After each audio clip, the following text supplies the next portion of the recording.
Hi, I'm Daniel Lucas, and welcome to Abstract Essay. Abstract Essay, where ideas take shape, thoughts find depth, and every conversation explores the art of thinking beyond the obvious. And today I have my special guest.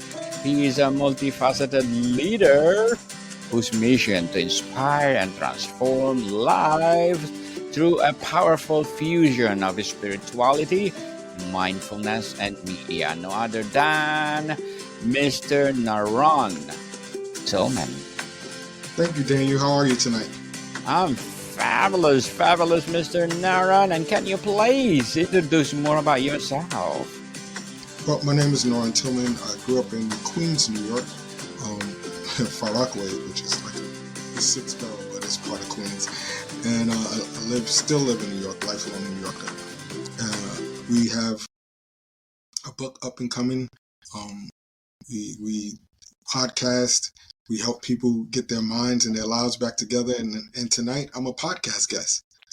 Yes, I'm podcast guest. And today, let's talk about from loops to legacy, how to reprogram your mind for purpose-driven success. Can you please tell us about this topic, Mr. NaRon?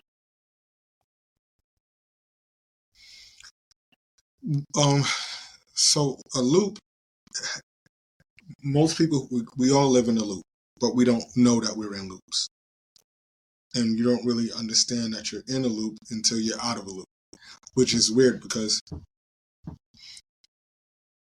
when you're living in a loop, it can be a loop of depression. It can be a loop of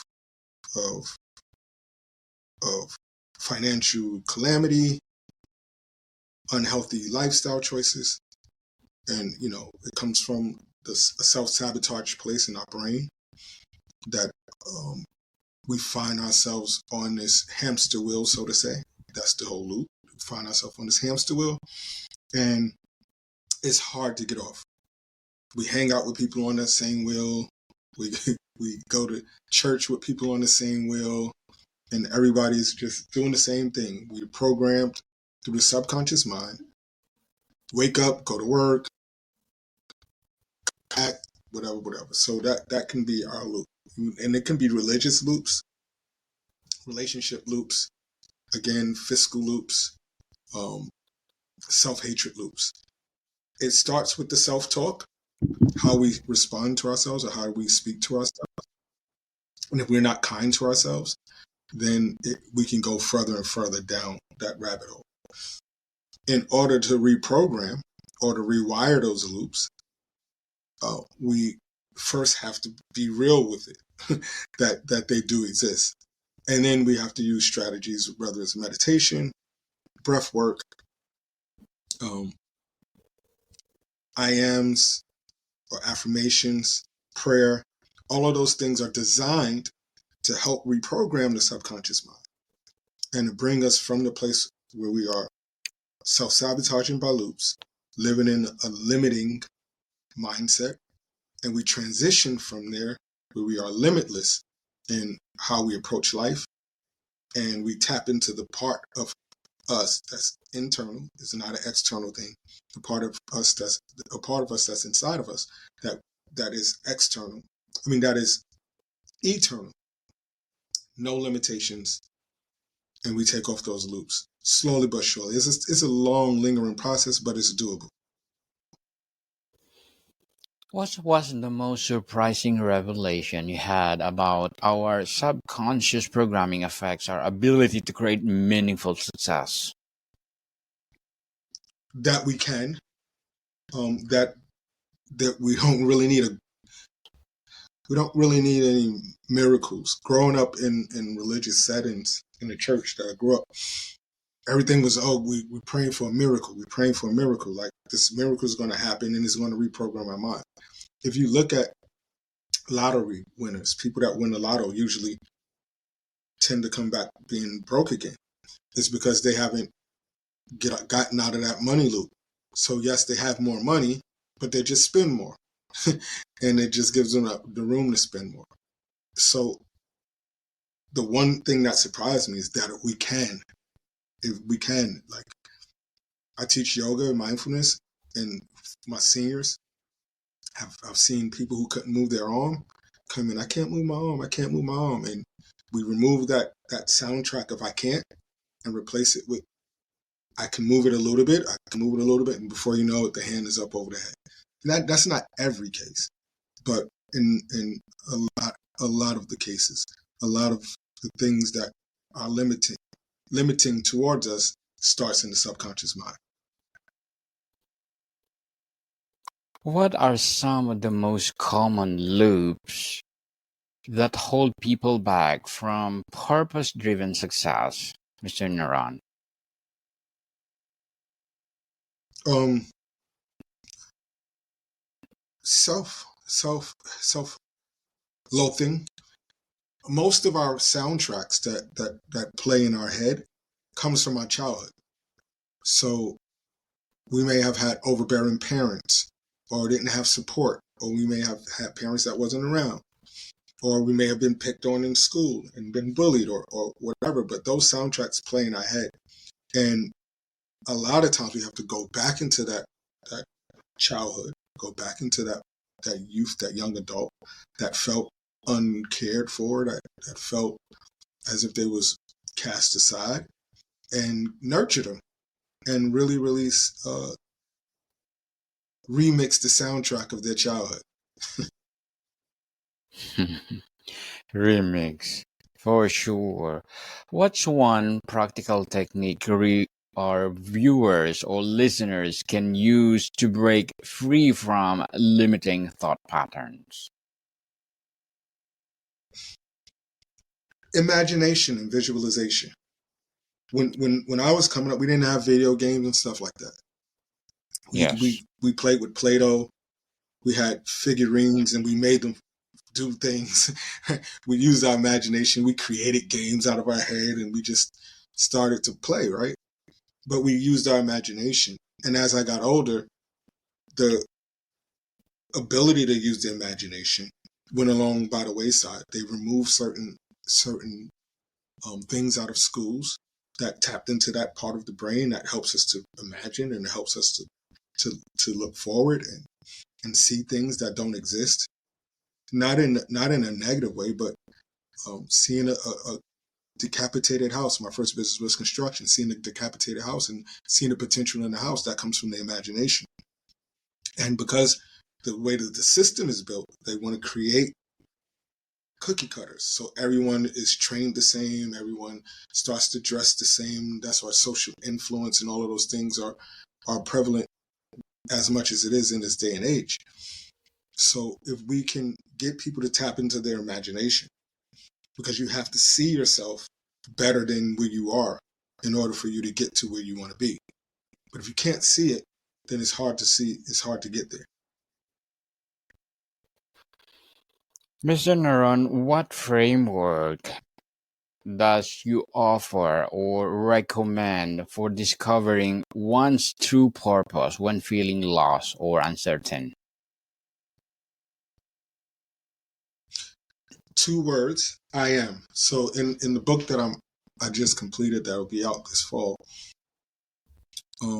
Internal Awakening, Awakening I Am, Internal Awakening in a Digital Age. I was taking this course through the Tropa Foundation of Meditation, and I was personally going through some hardship. And when we got to this portion of the course where we tapped into our true I Am itself, we stripped away our titles. I wasn't pastor. I wasn't father. I wasn't husband. I wasn't Tillman. I wasn't NaRon. I was just I am. And when you sit with that for an hour, half an hour, 20 minutes, 5 minutes, a little bit of meditation, a little bit of yoga goes a long way. And in this case, we had to sit with these thoughts for an hour, for weeks at a time. We were encouraged to do it 2 and 3 times a day.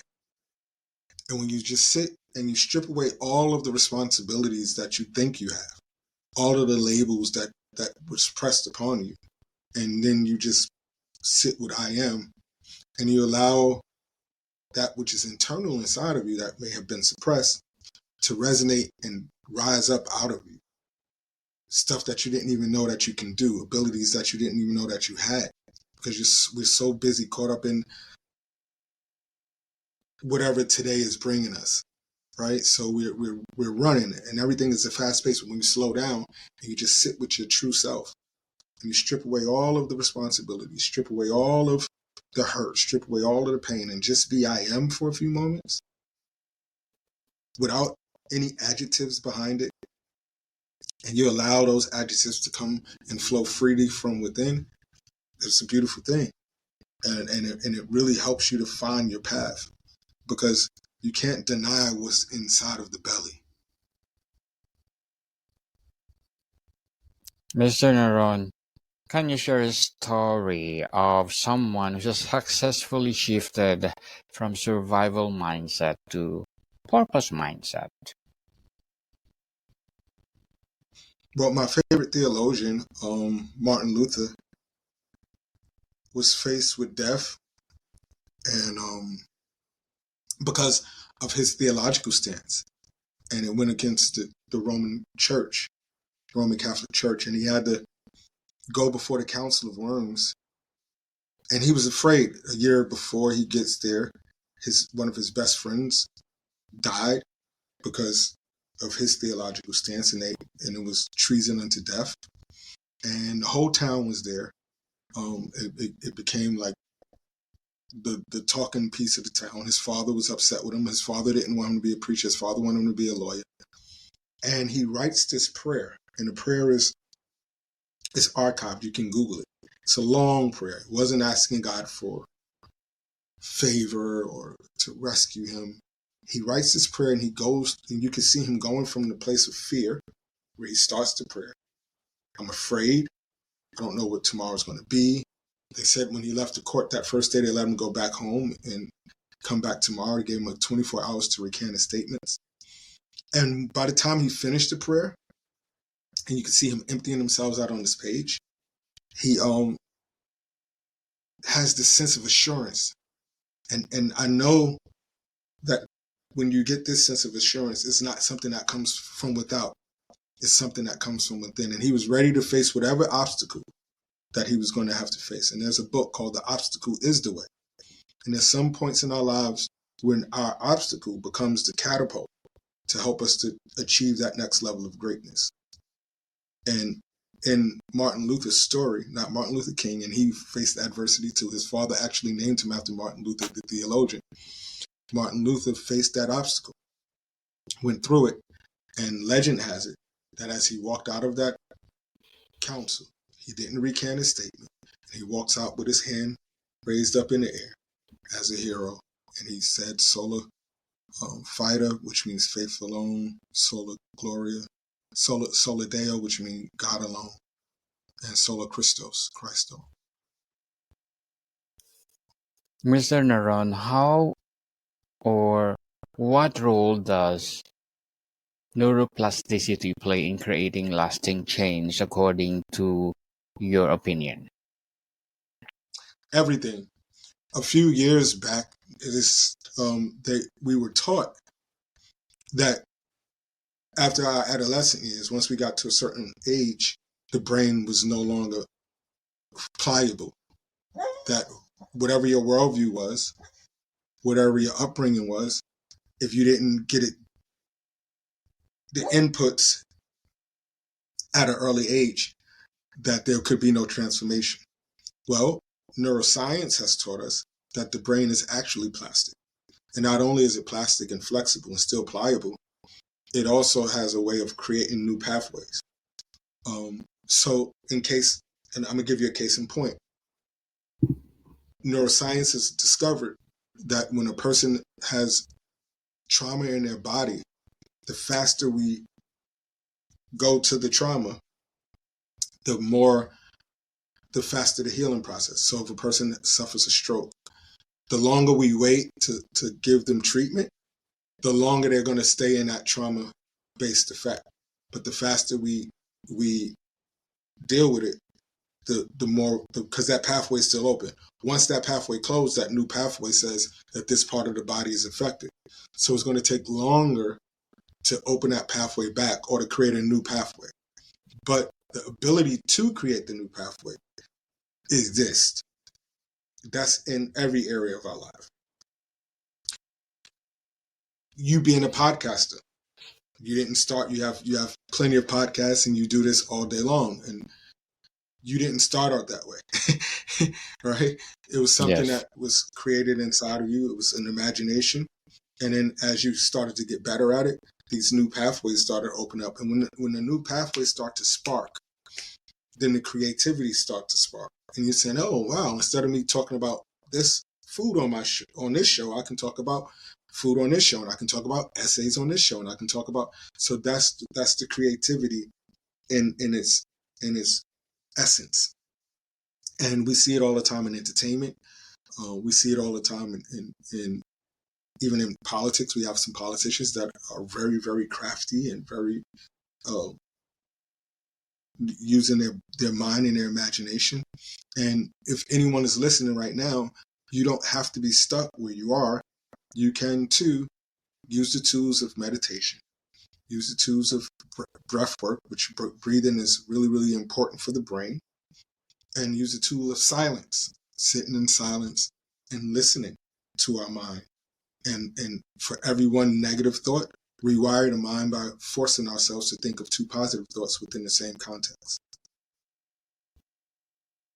Mr. NaRon, how can viewers or listener apply the loop to legacy framework to rewire habits that no longer serve them?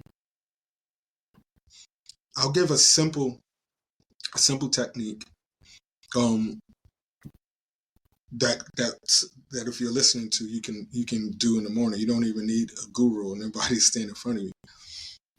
Stand in front of your mirror and just start to speak positive to yourself. Look yourself in the eye and use your I ams. I am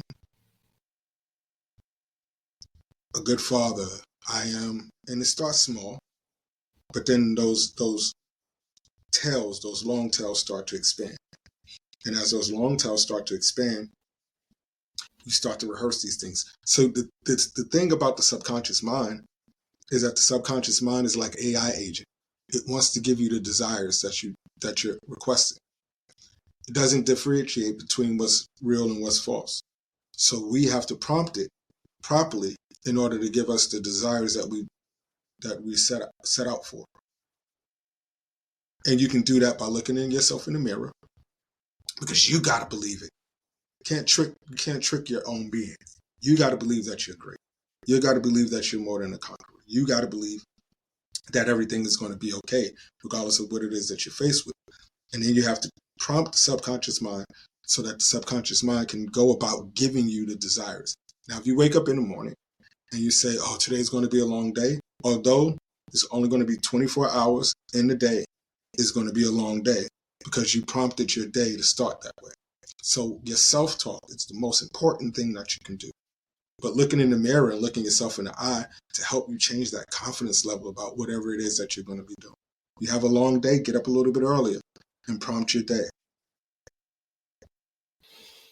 Indeed, empowering answer, Mr. NaRon, and thank you so much for sharing your knowledge and wisdom to the world. And how do you suggest balancing immediate responsibility with long-term legacy building? We have to sweat the small stuff. I know that people don't sweat the small stuff, but we have to sweat the small stuff. Details do matter, and it's the small micro movements that helps to build towards the long-lasting legacy. Do not despise small beginnings. So wherever you are, be grateful for where you are, even though you know you have a greater purpose in front of you. And the more you're grateful for where you are in the moment, the more prepared you'll be for the big chunk. You're not going to get everything at once. Life is a road, and we're going to go on that windy road. And some days are going to be better than others, but if we can connect some good days and some experiences, then we'll get to that legacy. Definitely. And what's one misconception about personal transformation that you will debunk or dismantle?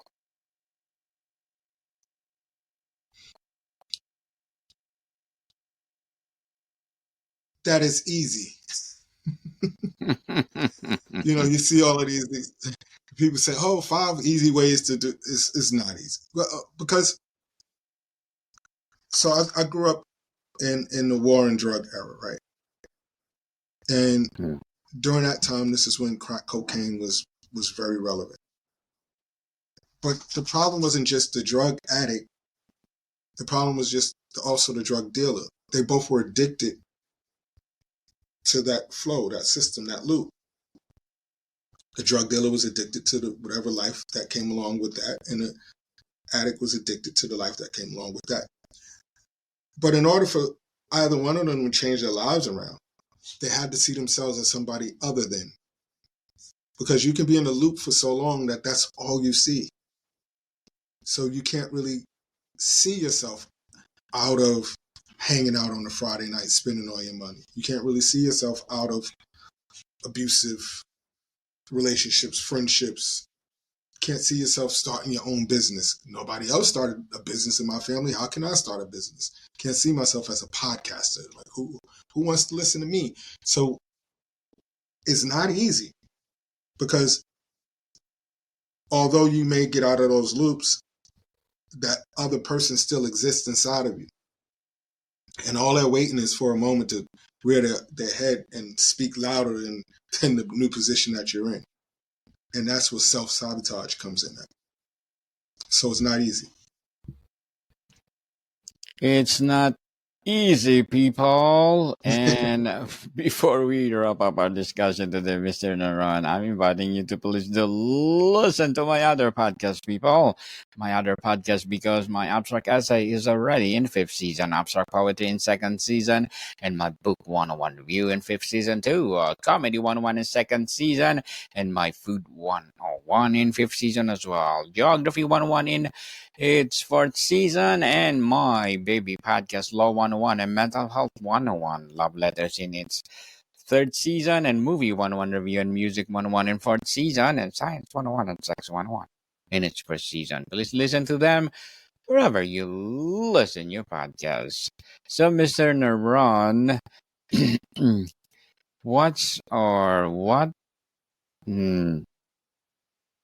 what strategies does it offer for dealing with external skepticism when pursuing unconventional path? Gotta. I know this sounds like cliche, but you gotta turn off the noise. If you take the time out and spend time with yourself in silence, not asking, not praying, not thinking, just trying to just be silent. That moment of pause can go a long way in terms of creativity and seeing things that will help you overcome whatever limiting beliefs that you have. But it has to be consistent. And it doesn't have to be for a long time. Most people want to start out and think that they got to sit for an hour or 2 hours. No, it doesn't have to be a long time. I'd rather you sit for 3 minutes on a consistent basis than try to sit for an hour and then never come back. And the more time you spend listening to your subconscious thoughts, then the better and easier it becomes to prompt the subconscious thoughts. A lot of times we're walking around in our loops and we don't really hear what our mindsets are telling us. But if you sit down in silence, you can hear what your most dominant thoughts are. Journal them down, and then now you have the tools to really, really go inside and work on it. Mr. NaRon Tillman, thank you so much for sharing your knowledge and wisdom to the world. So can you please invite our listeners to support your advocacy or whatever projects that you're doing right now? Well, our website is walkinvictory.me, and there, all of our podcasts and everything is there. We also introducing our new app, which will be on the website. So if you go to the website, on that app, we have our re-entry program. We have mindfulness coaching tips that we just talked about today, and everything that you need to know about me. Thank you so much, Daniel. No worries at all. I have one more question, Mr. NaRon. How do you define legacy beyond just professional achievements or material success? Legacy is, if you have a family, making sure that you leave something behind that they can hold on to and pass on to their children, whether it's a trinket or a saying or not just money, just something that they can really cherish and pass on and say, our dad left this for us and I'm going to leave this for my child. It's not your name. So you got to be creative in terms of what it is to think about what it means to be a Tillman or what it means to be a Lucas. Yes, indeed. More to come, people. See you soon. Thank you.